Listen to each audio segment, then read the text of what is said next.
अल्हम्दुलिल्लाहि रब्बिल आलमीन वस्सलातु वस्सलामु अला सय्यिदिल अंबिया वल मुरसलीन। नाज़रीन, आप देख रहे हैं मदीना टीवी और मैं हूं मोहम्मद अय्यूब रज़ा मदनी। अगर हमारे चैनल को सब्सक्राइब नहीं किया तो सब्सक्राइब कर लें और बेल आइकन को भी दबा दें। ये फ़ैसला आपके लिए बड़ा उम्दा होगा। आज आपके सामने एक बड़ा अहम मसला बयान करना था।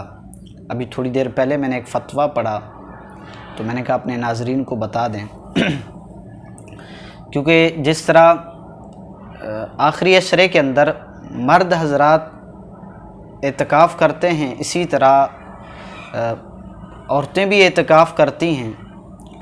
मर्द तो वहाँ एतकाफ़ करता है जो कि मस्जिद है, जिस जगह पर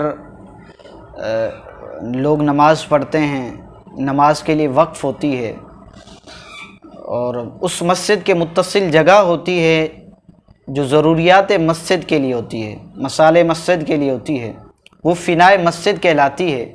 उमूमी तौर पर गुस्ल खाने, वज़ू खाने, असंजा खाने मस्जिद के वहीं होते हैं, तो बिला ज़रूरत मर्द वहाँ गुस्ल कर सकता है, वहाँ जा सकता है।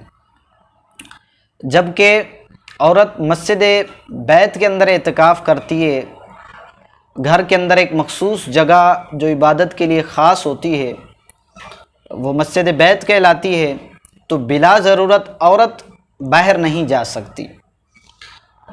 मसला ये पूछा गया था कि औरत गर्मी की वजह से भी गुस्ल कर सकती है, यानी बाहर जा सकती है। तो औरत को इजाज़त नहीं है बिला ज़रूरत, अगर ये बाहर जाएगी तो इसका एतकाफ़ टूट जाएगा, क्योंकि इसके लिए फ़िनाए मस्जिद नहीं होती। मस्जिद बैत के लिए फ़िनाए मस्जिद नहीं